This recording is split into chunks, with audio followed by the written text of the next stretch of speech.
사람은 건강하게 성장해야 될 뿐만 아니라 시련 속에서 성숙해질 필요도 있습니다. 믿음 생활도 마찬가지죠. 믿음의 성장과 성숙의 원리를 아는 것이 지혜입니다. 우리 교회는 지난 여름 동안 6월 믿음 성장의 달, 7월 믿음 성숙의 달에 이어서 8월 믿음 실천의 달을 맞이하게 되었습니다. 저는 이 여름 기간을 믿음이 자라가는 그런 시기로 저는 삼기를 원하는데요. 믿음이 성장하고 성숙한 사람은 지혜를 얻어 배운 믿음의 교훈을 삶의 현장에서 실천하며 살아갑니다. 성숙과 지혜는 여러분 동전의 양면과도 같아요. 성숙한 것, 또 지혜로운 것. 동전에 성숙하니까 지혜롭고 또 지혜로우니까 성숙한 삶을 사는 거예요. 동전의 양면과 같은데 여러분 오늘부터 만나게 되는 야고보서 안에는요 예수님의 깊은 지혜가 담겨져 있어요. 야고보서에는. 야고보서를 여러분 신약의 잠언이라고 그래요. 신약의 지혜서라고 말합니다. 앞으로 우리는 야고보서를 배워가면서 믿음을 실천하는 지혜로운 자가 되시기를 축복합니다. 한번 배워보기를 원해요. 여러분 야고보서의 저자가 누구일까요? 어렵습니까? 야고보겠죠. 네, 야고보겠죠. 야고보인데 이 어떤 야고보냐? 성경에는 주로 나오는 야고보가 두 명이 있는데 한 명은 여러분 우리 사복음서에 보면 베드로, 야고보, 요한 할 때 그 야고보가 나오잖아요. 근데 이 야고보가 야고보서를 기록한 것이 아니에요. 왜냐하면 이 예수님의 제자 야고보는 가장 먼저 순교를 당했어요. 그러면 이 야고보는 누군가? 예수님의 친형제, 친동생 야고보입니다. 그 야고보가 성령의 감동으로 기록했습니다. 예수님의 형제 야고보는요 초대교회 최고 지도자였어요. 의사결정의 최종 결정권자였습니다. 하지만 그는 겸손한 사람이었습니다.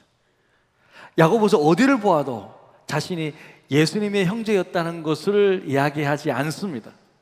여러분 우리는 어떻습니까? 조금만 유명한 사람 알아도 뭐 길 가다가 한번 만나도 내가 그 사람 잘 알지, 내가 만났는데 뭐 그러잖아요. 그런데 여러분 이게 지금 천둥 소리입니까? 이야, 성령께서 역사하시는 거 그렇게 생각하시고, 그렇게 생각하시고. 그렇게 생각하기에는 너무 소리가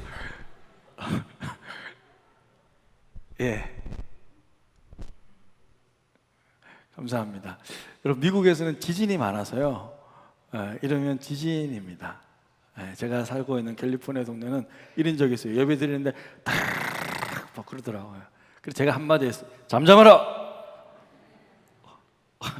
그래 예배 계속 드렸어요. 할렐루야. 여러분 지진이 않을 테니까. 제가 어디까지 했습니까? 자랑하지 않는다. 야고보는 자기가 예수님의 형제로 살았지만, 가족으로 살았지만 자기 자신을 어떻게 소개하는지 아세요? 야고보서에 보니까 1장 1절 이렇게 소개하고 있습니다. 하나님과 예수 그리스도의 종 야고보는 어떻게 해요? 주 예수 그리스도의 종 야고보. 왜 이렇게 자신을 소개할까요? 예수님이 하나님이심을 그는 아는 것입니다. 예수님이 하나님이시지만 온 인류를 위해 구원하기 위해 자기 집에 인간으로 딱 오신 것을 알게 된 것입니다. 이 땅에 참 구세주임을 발견한 것입니다. 그래서 예수님은 자기 형이 아니라 온 우주의 주, 자신의 주인임을 아는 것입니다. 또한 그는 기도의 사람이었습니다. 야고보의 별명은 여러분 낙타무릎이었어요. 낙타무릎. 왜 낙타무릎인가? 무릎 꿇고 기도를 너무 많이 해가지고 무릎이 그냥 낙타처럼, 그래서 낙타무릎이라는 별명까지 있어요. 그는 형으로서가 아니라 기도를 통하여 주님을, 성령을 통하여 주님을, 예수 그리스도를 더 깊이 있게 만나는 거예요. 또한 그는 확신에 찬 강력한 지도자였어요. 그래서 여러분 야고보서를 읽어보면요 정말 강력하게 명령하는 명령형 형태의 글들이 많이 있습니다. 자, 그럼 야고보서의 주제가 뭔가? 주제는 2장 26절에 나와 있는데요, 같이 한번 읽어볼까요? 시작. 영혼 없는 몸이 죽은 것 같이 행함이 없는 믿음은 죽은 것이니라. 이게 주제 말씀이에요. 온전한 믿음이란 바로 행동을 수반한다는 것입니다. 믿음은 행함으로 실천돼야 한다는 것입니다. 그는 이처럼 믿는 대로 살아가는 사람이 바로 성숙한 사람이며 가장 지혜로운 사람임을 야고보서 전체를 통하여서 알려주고 있습니다. 제가 볼 때는 이것은요, 틀림없이 예수님을 통해서 배운 교훈일 것입니다. 왜냐면요, 예수님은 일찍이 산상수훈을 통해서 어리석은 자와 지혜로운 자의 차이점을 분명히 알려주었거든요. 마태복음 7장 24절에서 27절에 보면 이렇게 말씀하고 있는데요, 그러므로 누구든지 나의 이 말을 듣고 행하는 자는 그 집을 반석 위에 지은 지혜로운 사람 같으리니 비가 내리고 창수가 나고 바람이 불어 그 집에 부딪히되 무너지지 아니하니 이는 주초를 반석 위에 놓은 연고요. 같이 읽어볼까요? 시작. 나의 이 말을 듣고 행치 아니하는 자는 그 집을 모래 위에 지은 어리석은 사람 같으리. 비가 내리고 창수가 나고 바람이 불어 그 집에 부딪힘에 무너져 그 무너짐이 심하니라. 여러분, 요즘 같은 때는 우리가 이 말씀 잘 이해할 수 있지 않습니까? 한국도 장마가 심하지만 지금 중국은 어때요? 몇 개월째 지금 장마잖아요. 뉴스 보셨죠? 뉴스를 보니까 그냥 모래 위에 있는 흙더미 위에 있는 집들은 그냥 무너져 내려가고 그냥 쓸려 내려가잖아요. 한두 채가 아닙니다, 여러분. 수만 채가 그냥 무너 내려져 가지고 그냥 빗물에 흘러가는 거예요. 강에 둥둥둥둥 떠내려가는 거예요. 무엇입니까? 말씀을 듣고 행하지 않는 사람은 이와 같다는 거예요. 반면에 지혜로운 사람은 집을 흙더미나 모래 위에 세우는 것이 아니라 튼튼한 반석 위에 세웁니다. 자신의 믿음의 기초를 단지 말씀을 듣는 것에 그치는 것이 아니라 듣고 행하는 것에 두었습니다. 여러분, 우리가 새 집을 찾아갔어요. 새 집에 이제 딱 들어갔는데 새 집의 기초가 어땠는지 여러분 보입니까?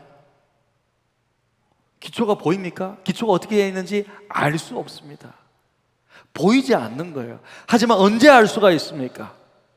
기초가 중요하다는 것 언제 알 수 있습니까? 이처럼 비바람이 몰아칠 때, 태풍이 불 때 알 수 있잖아요. 마찬가지로 우리의 인생의 기초도 보이지 않잖아요. 여러분, 한번 옆 사람 보십시오. 옆 사람 한번 쳐다보세요. 신앙의 기초가 보이십니까? 네, 보입니까? 네, 안 보이잖아요. 우리는 모릅니다. 하지만 언제 합니까? 인생에 거친 폭풍우가 몰려올 때 기초가 튼튼한 사람은 흔들리지 않는 거예요. 위기의 순간에 넘어지지 않습니다. 시련과 문제 앞에서 무너지지 않는 것입니다. 왜 그럴까요? 자신의 인생의 기초, 믿음의 기초를 예수님께 두었기 때문입니다. 할렐루야. 말씀의 반석 위에 두었기 때문이에요.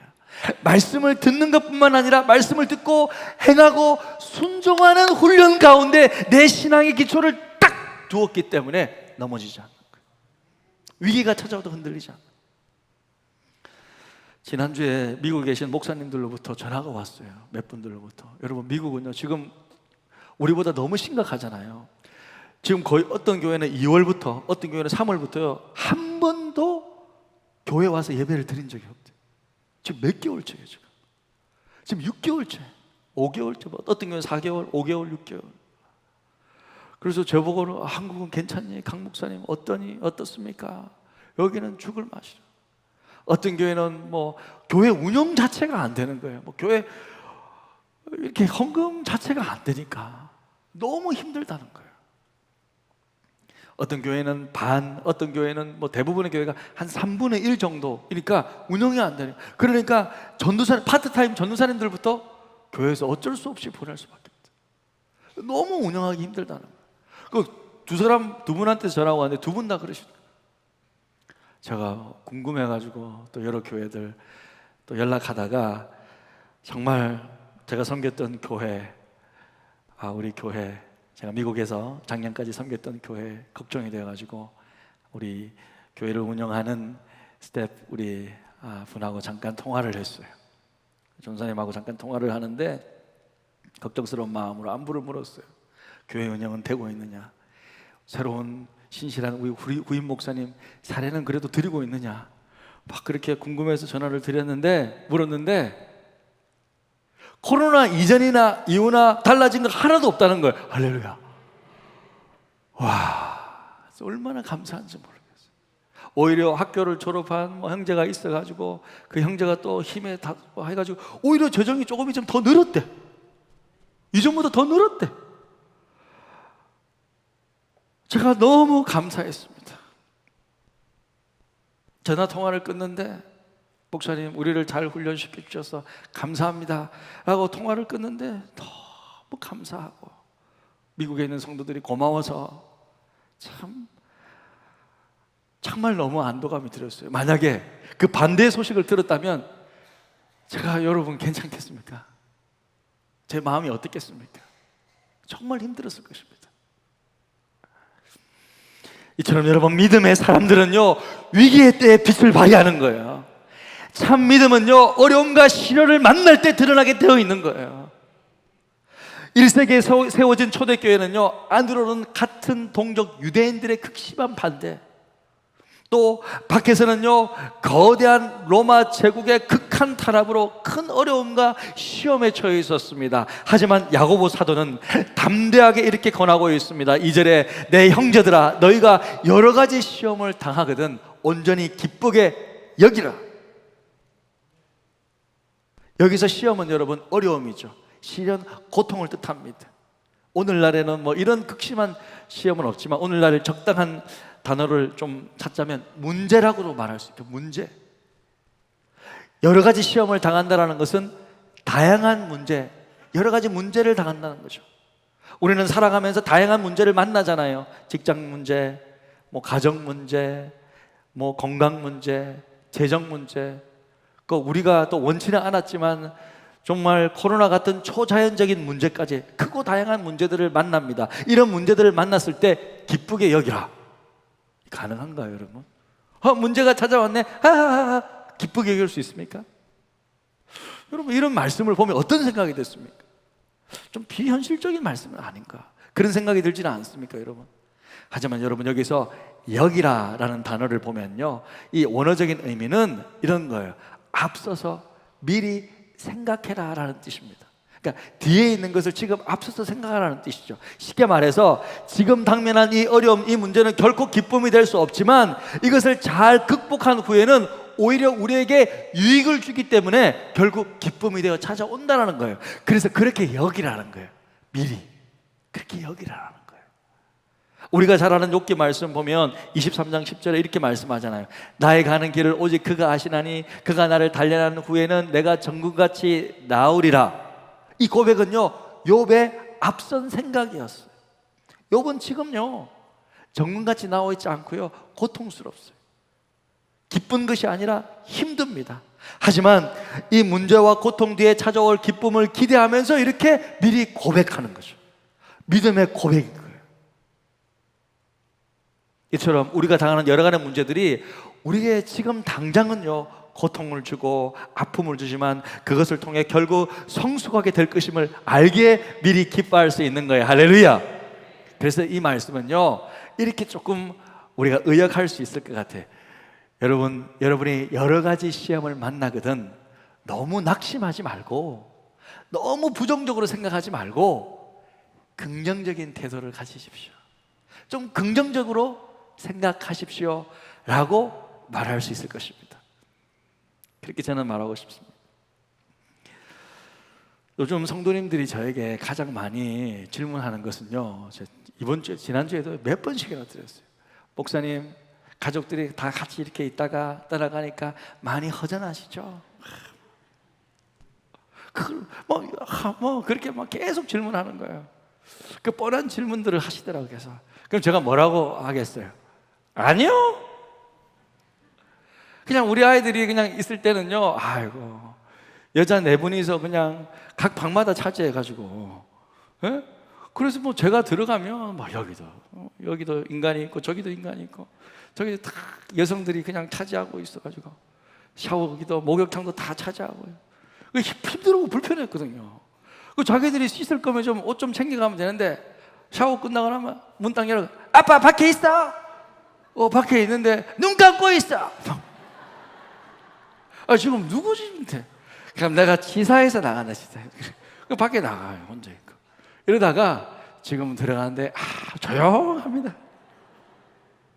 편안하게 소파에 앉아서 뉴스도 하나 보고 샤워도 제 마음대로 하고 편하다. 저 이렇게 말씀드렸어요. 이렇게 권사님. 그래서 너무 좋습니다. 이렇게 말하니까 어떤 분은 저에게 목사님 사모님께 전화해서 다 알려줍니다. 그러더라고요. 치사하게 그게 뭐야?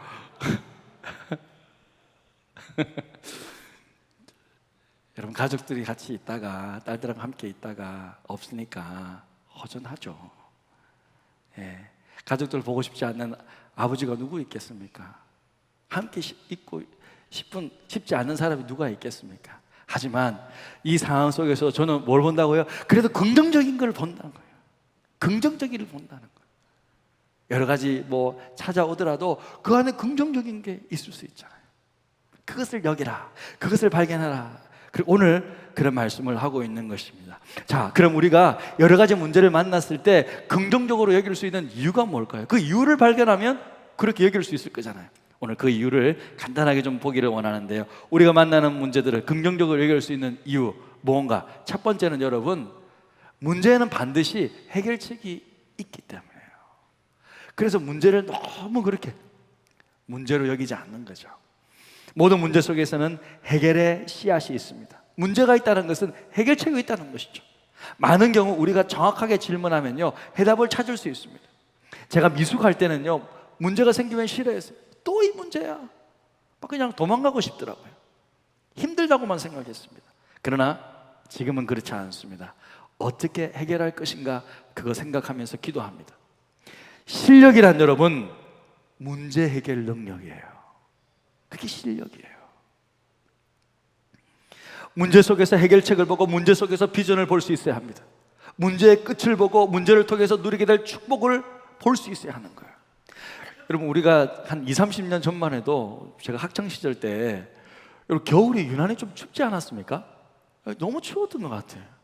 그래서 집에 있어도 추운 거예요. 그래서 제가 아버지께 말씀드렸어요. 아버지, 집이 너무 추워요 라고 말씀드렸는데, 저는 보일러를 좀 바꾸거나 좀 대책을 세우라는 의미에서 말씀드렸는데, 아버지가 놀랍게도 추워요라는 그 말을 딱 듣는데요, 그냥 뚝 듣더만 한마디 딱 하고 하시는 거예요. 사라지는 거. 어디로? 무슨 말 하는지 아세요? 아버지, 집이 너무 추워요 하니까 옷을 더 입어! 그러면서 싹 사라지시는 거예요. 그래서 근데 제가 그래서 머리를 굽적굽적 하면서 좀 두꺼운 옷을 입었어요. 그러니까 더 이상 안 추운 거예요. 여러분, 저는 너무 단순했지만 아버지께서 말씀을 주시기 전까지 그 문제를 해결을 못했어요. 집안에 있을 때 옷을 더 입어야 된다고 생각을 못했던 거예요. 외출할 때는 입지, 집안에서는 그냥 가볍게 하나 입으면 되지, 이렇게 생각을 했었던 거예요. 때로는 우리는 너무나도 단순한 문제를 해결하지 못하고 불평하며 지낼 때가 있습니다. 왜 그럴까요? 왜 그럴까? 미숙하기 때문에. 하기 싫거든요. 배고프면 밥을 먹으면 되잖아. 아프면 병원을 가면 됩니다. 돈이 없으면 무엇이든 열심히 일을 하면 되고, 하나님을 알고 싶으면 말씀을 배우면 됩니다. 그런데 안 하는 거예요. 솔직히 안 하고 싶은 거야. 회피하고 싶은 거예요. 직면하기 싫은 거예요. 변하기 싫은 거예요. 그래서 힘들다고 생각하는 거예요. 하지만 여러분, 성숙한 사람은요, 문제로부터 도피하지 않고 문제에 직면합니다. 문제 해결의 길은요, 직면하는 거예요. 딱 대면하는 거예요. 문제는 피한다고 해결되지 않습니다. 성숙한 사람은요, 마치 문제가 없는 것처럼 그렇게 여기지 않습니다. 문제는 여러분, 딱 직면하면요, 점점점 작아져요. 딱 바로 서면요, 점점 꼬리를 내려요. 그런데요, 문제로부터 등을 돌리고요, 도망가기 시작하면요, 무섭게 커지기 시작하는 거예요. 그래서 우리는요, 문제를 딱 직면할 수 있어요. 물론 문제 중에서는요, 변화시킬 수 없는 것도 있어요. 해결할 수 없는 문제가 있습니다. 그런데요, 저는 그것을 문제라고 말할 수 없다고 생각해요. 그것은요, 그냥 현실이고 숙명입니다. 해결하거나 변화시킬 수 없는 문제는요, 문제라고 이름 붙이면 안 돼요. 그냥 받아들이면 돼요. 그냥 그것을 품에 안아버리는 것입니다. 놀라운 사실은 그 문제를 품에 안을 때 변화시킬 수 없는 그 문제가 축복으로 찾아오고 있음을 알게 된다는 거예요. 다시 말씀드립니다. 문제를 만났습니까? 직면해 보십시오. 그리고 변화시킬 수 있는 것은 변화시키십시오. 변화시킬 수 있는 환경이라면 변화시켜 보십시오. 그러나 가장 중요하게 변화시켜야 할 것은 우리의 태도입니다. 우리 자신이라고요, 여러분. 그래서 여러분, 두 번째로 우리가 문제를 만나도 긍정적으로 여길 수 있는 것은, 이유는 그 문제를 통해 내 인격이 성숙될 수 있기 때문이에요. 내 인격이 성숙될 수 있기 때문에. 자, 하나님의 관심은요, 문제 해결 이전에 문제를 통해서 우리가 성숙해지기를 원하십니다. 하나님의 관심은요, 우리의 변화와 성숙이에요. 그게 하나님의 관심이에요, 여러분. 최고 관심이세요. 하나님의 최고 관심사는 우리에게 있다요, 나에게 있어요. 하나님은 우리를 예수님 닮은 예수의 제자로 만드는데 관심이 있습니다. 그래서 하나님은요, 그 문제를 통하여 우리를 하나님의 쓰시기에 합당한 사람으로 만들어 가시는 거예요. 사람은 문제를 통과하면서 가치 있는 사람이 되는 거예요. 세상이 아닌 하나님 앞에서 쓸모 있는 사람이 되게 하신. 세상에서는요, 능력 있는 사람을 씁니다.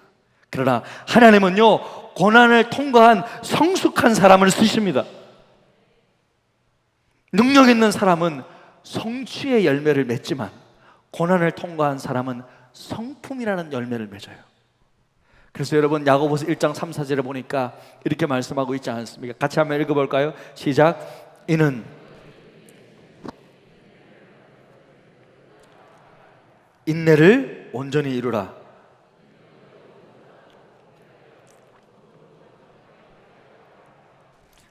온전하고 구비하여 조금도 부족함이 없는 사람, 성숙한 사람이죠. 문제는 고통스럽지만 사람을 변화시키는 거예요. 그러니까 벤자민 프랭클린은 이렇게 말해요. 고통은 교훈을 준다, 그런 말을 했어요. 고통은 교훈을 준대. 문제가 축복일 수 있는 이유는 문제를 직면한 그 사람을 변화시킬 수 있기 때문에. 바울은 디모데에게 이렇게 부탁합니다. 여러분, 말씀을 보면요, 큰 집에는 금과 은의 그릇이 있을 뿐 아니요 나무와 질그릇도 있어 기 쓰는 것도 있고 천이 쓰는 것도 있나니. 같이 읽어볼까요? 시작. 그러므로 누구든지 이런 것에서 자기를 깨끗하게 하면 기 쓰는 그릇이 되어 거룩하고 주인의 쓰심에 합당하며 모든 선한 일에 예비함이 되리라. 여러분, 이 그릇이라는 것은 하나님의 사람들을 말하는 거죠. 하나님 쓰시는 사람들을 말하는 것인데, 하나님 나라에는요, 금그릇이 있어요. 소위 잘난 사람들이 있습니다. 똑똑하고 능력 있는 분들이 있어요. 또 은그릇도 있어요. 하지만 질그릇도 있고 나무그릇도 있다라는 거예요. 하나님은요, 이 모든 그릇을 하나님의 때에 하나님의 방법으로 하나님께서 맞게 쓰신다는 거예요. 다 쓰시는데, 하지만 한 가지 못 쓰는 그릇이 있어요. 못 쓰는 그릇. 그게 뭘까? 하나님이 못 쓰시는 그릇은 뭘까? 깨끗하지 못한 그릇이, 지저분한 그릇이, 더러운 그릇은 못 써요. 여러분, 우리도 그렇지 않습니까? 아무리 목사님 이 그릇이 영국산입니다 하면서 딱 가져와가지고 과일을 깎으려는데 그릇이 더러워, 뭐가 묻었어, 그러면 못 쓰는 거예요. 뭐 영국산이든 뭐 중국산이든 못 쓰는 거예요. 그냥 설거지통에 그냥 보내야 되는 거예요. 하나님도 마찬가지입니다. 그래서 하나님은요, 우리의 그릇을 깨끗하게 하시기 위해서 때로는 나에게 문제를 주십니다. 마치 조개가 아픈 상처를 안고 어떻게 진주를 만들어내듯이 그 문제를 통하여 나로 하여금 아름다운 성품을 만들어내게 하시는 거예요. 그런 과정을 통해서 온전하고 구비하여 조금도 부족함이 없는 사람으로 성장하고 성숙하게 주께서 만들어 가시는 것입니다. 마지막으로 우리가 만나는 문제를 긍정적으로 볼 수 있는 이유가 무엇일까? 그것은 문제를 통해 하나님을 만날 수 있기 때문에요. 하나님을 만날 수 있기 때문에. 여러분, 문제 속에서는요, 우리는 하나님을 만날 수 있게 됩니다. 성경에 나타나는 모든 기적의 사건들은 전부 문제 속에서 일어났습니다. 문제 속에서 하나님의 능력을 경험하게 된 거예요. 따라서 여러분은 문제는요, 기적을 창조하는 재료가 되는 거예요. 문제가 아니라 기적을 창조하는 재료가 된다는 거예요. 문제가 없으면 기적도 없습니다. 여러분, 홍해가 갈라지는 기적, 홍해라는 문제 때문에 생긴 거 아닙니까? 가나안 혼인잔치에서 여러분, 물이 포도주로 바뀌는 그 기적, 포도주가 혼인잔치의 결혼식에 부족하다는 문제 때문에 생긴 거예요. 오병이어의 기적, 먹는 게 부족해서 생겼던 거예요. 소경이 눈을 뜨는 것, 청각장애인이 귀가 열리는 것, 모든 성경에 나타난 기적들은, 하나님의 능력을 경험한 사건들은 전부 한결같이 문제 때문에 발생한 거예요. 놀랍게도 성경에 나타난 이 모든 문제 속에 누가 개입하셨어요? 하나님이 개입하셔서 역사하셨습니다. 오늘날 우리가 직면하는 그 문제들, 어제나 오늘이나 동행하신 우리 아버지 하나님께서 개입해 주신다는 거예요. 할렐루야. 여러분 믿으십니까? 천지를 창조하신 거룩하신 하나님께서 내 문제 속에 개입하신다. 내 문제 속에 개입하셔서 내가 기도하면 하나님 들으시고 함께 하시고 도와주신다. 여러분 믿으십니까? 그것이 신앙이에요. 그것이 믿음이라고요. 문제 속에 하나님이 계십니다. 이 많은 문제 속에 하나님의 기회가 담겨져 있다는 뜻입니다. 문제에 직면할 때 우리는 그 문제 속에서 하나님을 만날 수 있다는 것입니다. 다윗은 인생의 수많은 문제, 수많은 고통 속에서 하나님이 나의 피할 바위가 되신다, 하나님이 나의 방패가 되신다, 하나님은 나의 환난 날에 도움이 되신다, 수많은 시편의 고백들이 있습니다. 인생의 처절한 문제 속에서 하나님을 만난 대표적인 사람이 바로 요셉이죠. 형제들이 그를 구덩이에 던졌잖아요. 그를 팔았고 그를 찢었습니다. 그의 인생을 송두리째 파괴시켜버렸습니다. 아버지와 생이별을 하게 했고 눈물을 쏟게 만들었습니다. 가장 가까운 형제들이 그렇게 했습니다. 원수는 멀리 있지 않았어요. 그의 형제들이 그의 원수였어요. 그를 미워했고 싫어했고 버렸어요. 그러나 요셉은 그 고통 속에서 하나님을 만나잖아요. 그 문제 속에서 하나님의 섭리를 경험합니다. 문제가 축복이 되었다는 사실을 깨달은 다음에 그는 이렇게 고백합니다. 50장, 창세기 50장 20절.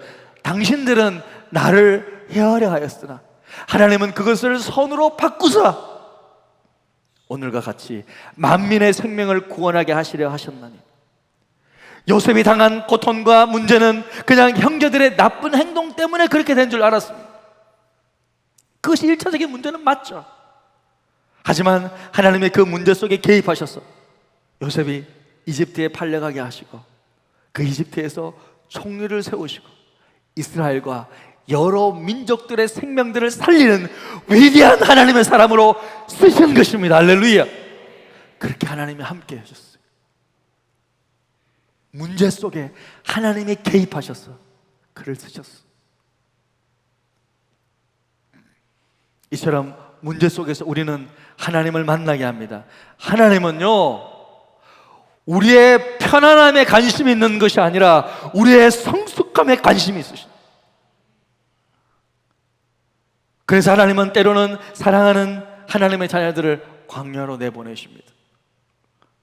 광야 학교에서 깨뜨리시고 깨어나게 하시고 깨닫게 하십니다.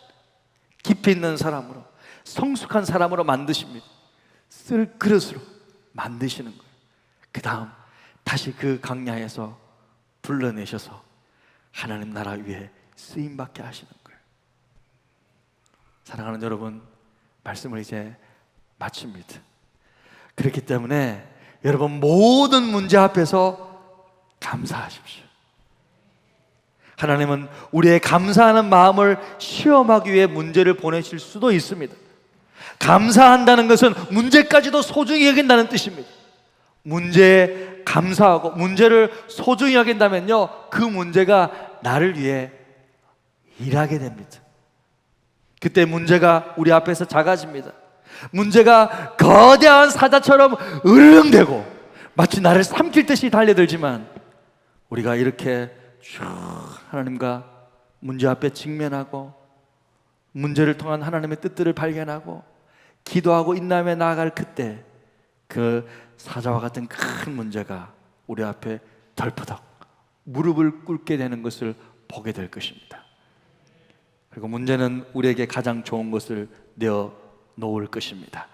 그래서 여러분, 우리는 오늘 야고보 사도가 권면한 그 말씀, 내 형제들아 너희가 여러 가지 시험을 당하거든 온전히 기쁘게 여기라, 이 말씀에 순종할 수 있게 되는 것입니다. 사랑하는 성도 여러분, 범사에 감사하십시오. 이것이 하나님의 뜻입니다. 하나님은 우리의 편안함이 아니라 성숙함에 관심이 있다고 하였습니다. 문제를 통해 더욱 성숙해지는 하늘의 지혜를 누리시기를 주님의 이름으로 축복합니다. 아멘. 우리 시간 찬양하면서 기도의 자리에 나가기를 원하는데요, 참 이 찬양이 여러분의 곡조 있는 기도 제목이 되었으면 좋겠습니다. 문제보다 크신 하나님을 바라보시길 바랍니다. 아무것도 두려워 말라. 주 너의 하나님이 지켜주시네. 놀라지 말라. 겁내지 마라. 주님 나를 지켜주시네. 그렇습니다. 아무것도 두려워 말라. 아무것도 두려워 말라. 주 나의 하나님이 지켜주시네. 놀라지 마라. 겁내지 마라. 주님 나를 지켜주시네. 내 맘이 힘에 겨워 지칠지라도 주님 나를 지켜주시네. 세상의 험한 풍파 몰아칠 때도 주님 나를 지켜주시네.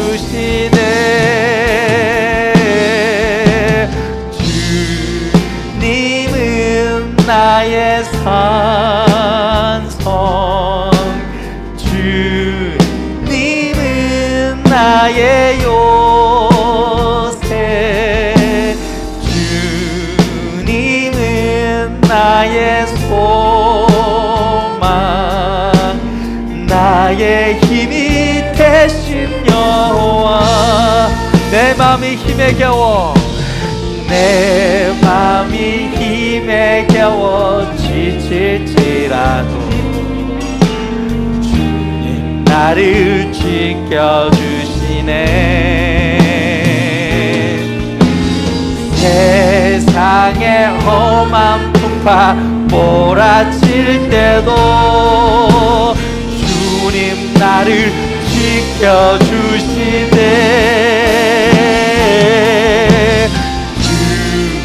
주님은 나의 산성, 주님은 나의 요새, 주님은 나의 소망, 나의 힘이 되신 여호와. 우리 두 팔 벌려 한번 고백해볼까요? 주님은 나의 산성, 주님은 나의 산성, 주님은 나의 요새, 주님은 나의 소망, 나의 힘이 되신 여호와.